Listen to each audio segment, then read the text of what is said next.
Hey everybody, today is Monday, July 25th. This is Ben Capozzi with Broad Shoulders Farm coming at you from beautiful Halifax County, Virginia in USDA Grow Zone 7. You can perhaps tell by the sound of my voice that I'm still a little hoarse. I have been sick for like 5 days and I think I'm on the other side of it, but it's been rough. Not COVID, thankfully. I had 2 tests. My wife had 2 tests. We were both sick as dogs, but all tests are negative. And we're vaxxed and boosted and all that good stuff. So, but we're feeling better, and so that's good. But the last almost about a full week, it's just been me coming to the farm in the morning to make sure everybody is fed and watered, and then me coming back to the farm in the evening to make sure that everybody goes to bed properly and, you know, check for any problems. So not a lot has happened, but I thought I could do a little update on the family greenhouse. I think it's been almost a week since I last updated you, so you can see how it's going now. So if you're into that, stay tuned, because that's what's coming up next. I'll flip the camera around and I'll show you what's what. Hey Ajax, hey buddy. All right, so I think it was about a week ago last time we were in here, so we'll just do a quick this is the south side. I'll just reorient you. So this obviously is the north side, and we'll just go bed by bed, okay? So this is the stuff that was planted excuse me, the earliest, and the Hidu Tiny Bok Choy has been in here the longest. I think it's about 35, maybe 40 days, and it's already sending up seed. I may let it go to seed, though. These little shoots are really tasty. Excuse me. That's a really cool little heirloom variety. It's like the excuse me, the English breakfast radishes of bok choy. Like, it's up in less than a month, easy peasy, and you know, you can let it start to get kind of big like this, or you can, you know, kind of pluck them at any time. The chickens love them. I think they're pretty good too, and they're just really hardy, and I got them from Baker Creek. Most everything in here is from Baker Creek, but the chives are doing well. You can see them at the head of all the rows. I had 0% germination on the parsley. Excuse me, I'll have to double check. It may take 10 to 14 days to germinate, but so far, nada. And I know that I was using really old seeds, like 3 to 4 years old in these rows, so the germination was really crappy, so I need to come back in and re-sow these. But this is like, sorry, sounds like a rooster ruckus behind me. So I think this is 2 or 3 rows of red boar kale, maybe Russian red, and then I know I also planted some Nero de Toscano, like a cabbage dinosaur kale as well. So the kale germination was terrible, but those are up, so I can work with that. But I'll come back in and re-sow. Kale can catch up, no problem. The tomatoes, you can see them against the back wall here, the southern side. They've all done great. They've changed direction and started growing upwards, no problem. If you'll remember from the last video, I planted them all sideways, so there's actually stem from about here to there, and that stem has formed roots. And that is the technique I always deploy for planting tomatoes, so that I really never have to water them. These guys do still get watered, but if they go without for a while, it's not a big deal.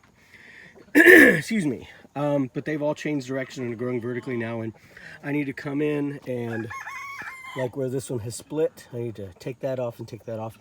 Basically what I try to do is have the whole stem clean for about 10 to 12 inches, a foot or so, and then I let it start leafing out. So I need to come through and do that with all of these, so that right now they can put their energy excuse me, into vertical growth. The Chinese or Japanese Chijimasai greens, I told you they germinated in like 2 days.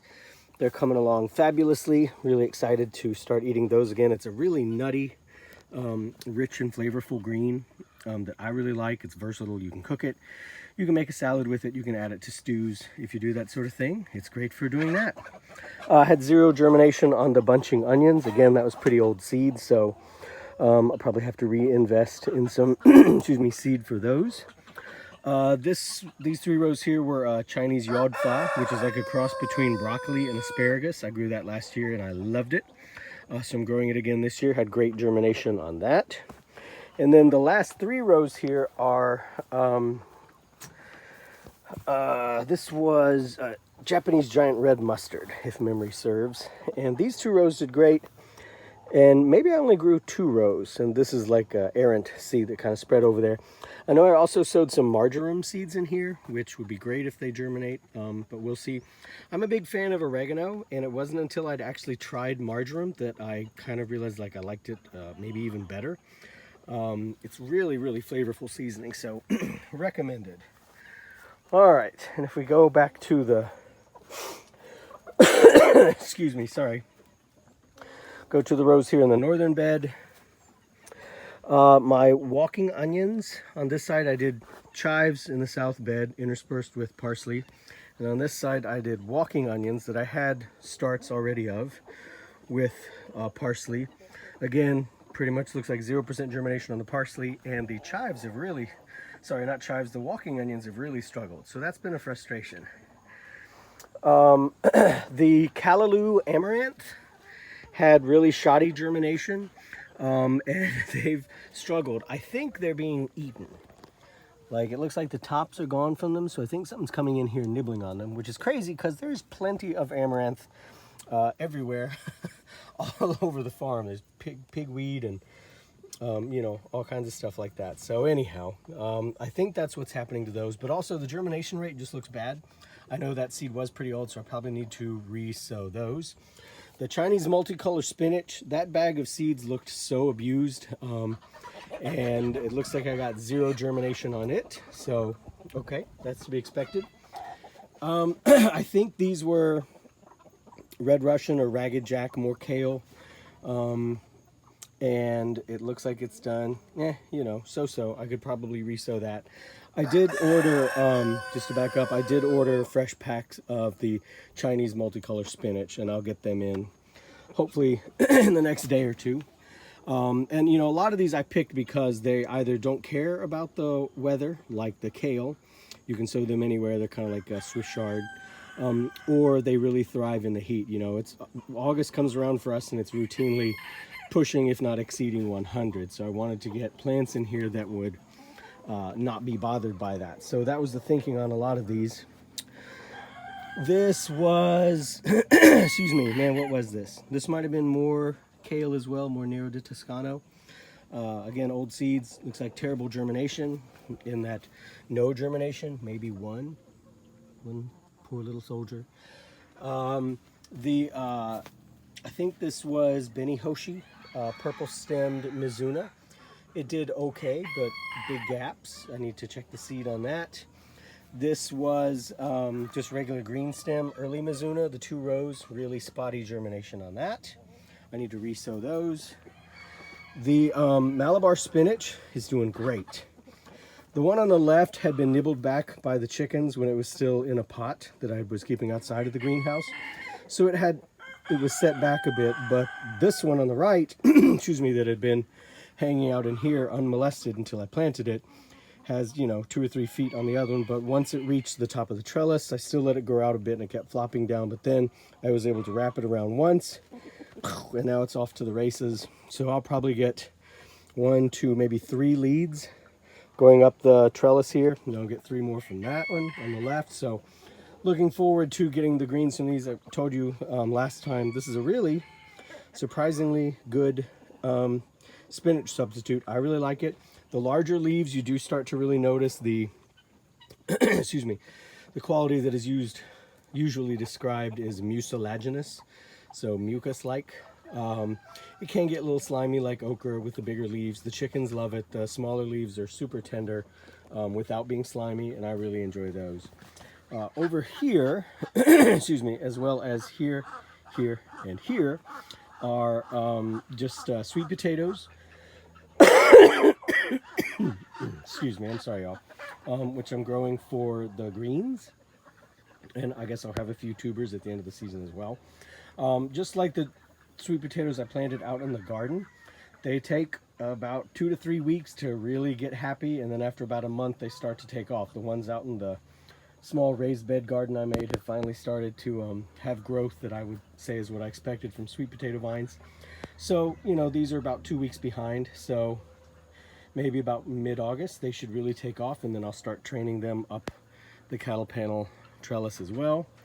So I'm excited about that. The red roselle, excuse me, the red roselle hibiscus is doing great. I'm still picking the smaller leaves off. They're super lemony in a really bright and satisfying way, not in an offensive way.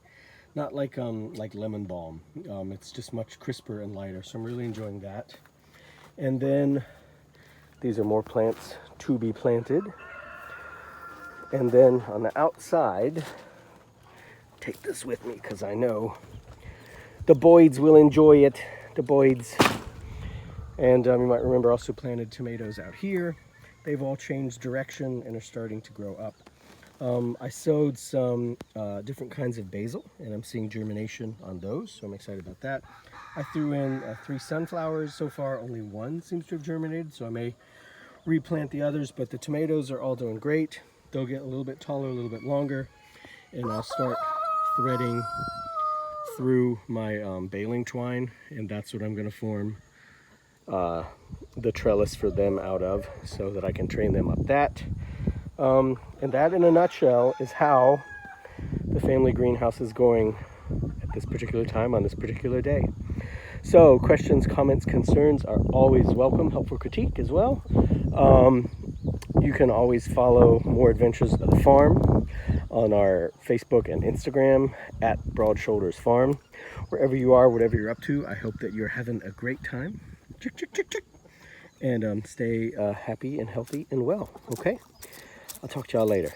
Bye-bye. Hey, Dork.